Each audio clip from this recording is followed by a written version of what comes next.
Hola a todas y todos los integrantes de la comunidad educativa American School, en especial a nuestras familias, que es a quienes está principalmente dirigido este material.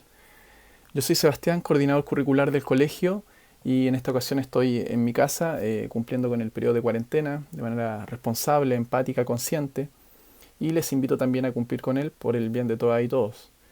En este periodo también hemos reflexionado en torno a la necesidad y en torno al cómo vamos a establecer puentes de diálogo entre las familias y el colegio. Sepan desde ya que este video es el primero de una serie de videos que compartiremos con ustedes por los medios sociales, en donde hablaremos principalmente de educación, de el proyecto educativo y también para ver cuál es el camino que tomaremos en este periodo, que es de incertidumbre, pues no tenemos certeza real de cuánto durará, y también que vayamos aprendiendo en conjunto como comunidad, ¿ya? Teniendo una mirada más amplia del aprendizaje. De eso iremos hablando posteriormente. En este primer video solo hablaremos de un concepto que es la cultura escolar. Es un concepto que para nosotros es muy importante que lo arraiguemos, que lo comprendamos, porque es nuestro norte la transformación de la cultura escolar. Y porque si comprendemos esto es mucho más sencillo a su vez comprender todo lo que hemos hecho de un tiempo a esta parte y todo lo que iremos haciendo de aquí en más.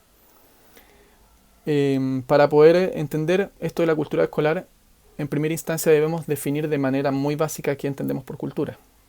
Cultura, por definición, se entiende como un conjunto de utensilios, de saberes, de creencias, de valores, de actitudes, de formas de relacionarnos, que comparte un grupo de personas, que comparte un colectivo, sea un país, sea una región, una ciudad, una familia o la escuela en nuestro caso. Ahí es donde está la cultura escolar. ¿Qué es lo interesante de esta cultura? Que la cultura está en constante cambio. Lo único permanente es el cambio en la cultura. Eh, Hay culturas que cambian más rápido, hay culturas que cambian más lento, hay culturas que cambian muy rápido, otras que cambian muy lento, pero ante una crisis se ven en la necesidad de cambiar rápido, que es lo que por ejemplo estamos viviendo ahora. Y hay culturas estáticas, las únicas culturas estáticas son las muertas. En ese sentido, es importante que nosotros entendamos que la cultura escolar, como está en constante cambio, nosotros tenemos principalmente dos caminos. Y son el camino de la reproducción y el camino de la transformación. ¿Qué quiere decir estos dos caminos? La reproducción es básicamente repetir aquello que han hecho otras personas antes que nosotros. Y la transformación, si bien no quiere decir borrón y cuenta nueva, quiere decir, sí, hay cosas que merecen la pena ser repetidas, pero hay otras que tenemos que soltar lisa y llanamente porque no le hacen un bien a nuestra sociedad.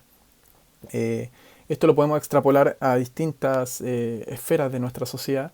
Nosotros estamos enfocándonos principalmente en la que nos interesa a todas y todos actualmente en este contexto particular que es comunidad educativa, que es la cultura escolar. ¿Ya? Les voy a dar un ejemplo para que se entienda un poco, dos ejemplos les voy a dar mejor. Un ejemplo más macro y uno que tiene que ver específicamente con educación.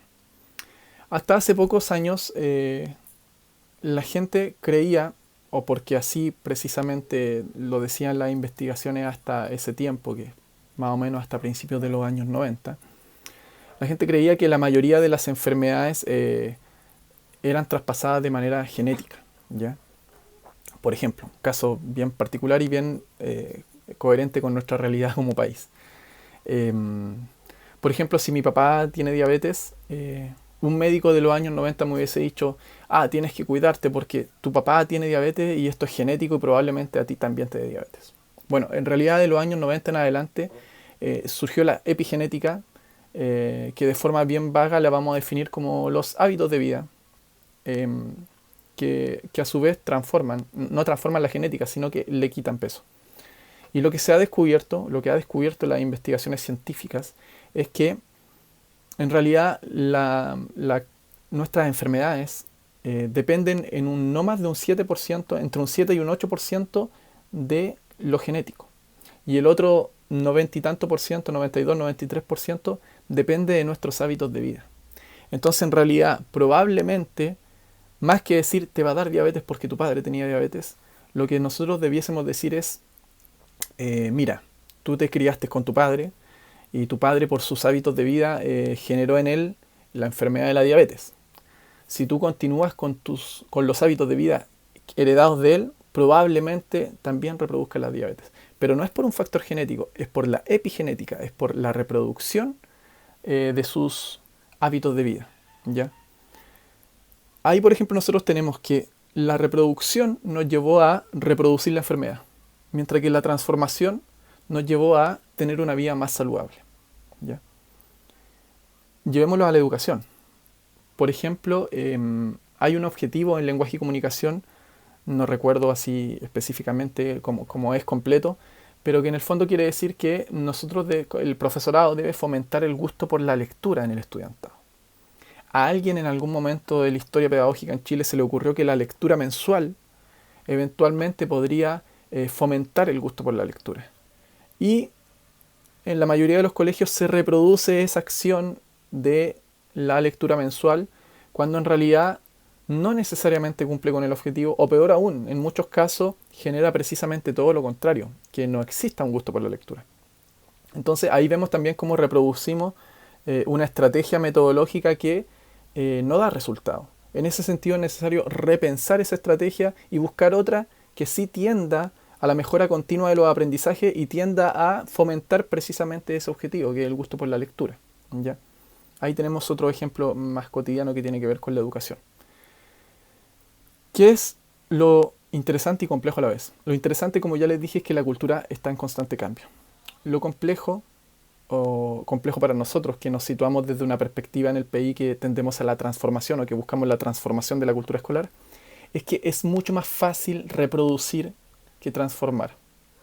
Es mucho más fácil repetir la lectura mensual porque no tengo que pensar mucho y así lo han hecho siempre las y los distintos profesores.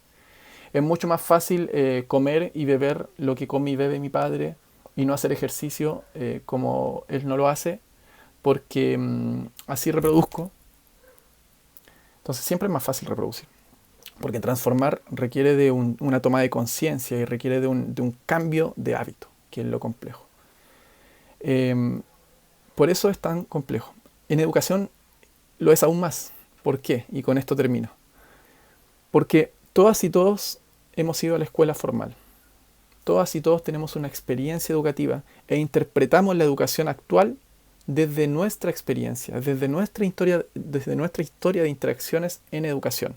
De acuerdo al profesorado que tuvimos, de acuerdo a las asignaturas que tuvimos, de acuerdo a las relaciones que se daban dentro del colegio en torno a los distintos estamentos, etc. Entonces es mucho más fácil reproducir esos tipos de relaciones. Transformar es complejo porque no hay un antecesor, entonces no sabemos cómo hacerlo.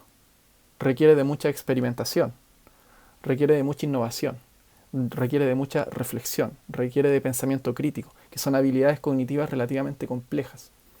Entonces, en ese sentido, es mucho más fácil reproducir. Ahora bien, si a nosotros como comunidad nos queda claro esto de la cultura escolar, de que está en constante cambio y que depende de los actores educativos, de nosotras y nosotros depende si transformamos o no, yo creo que o creemos más bien dicho, que ese es el punto base estructural para entender todo lo que hemos hecho de un tiempo a esta parte y lo que haremos de aquí en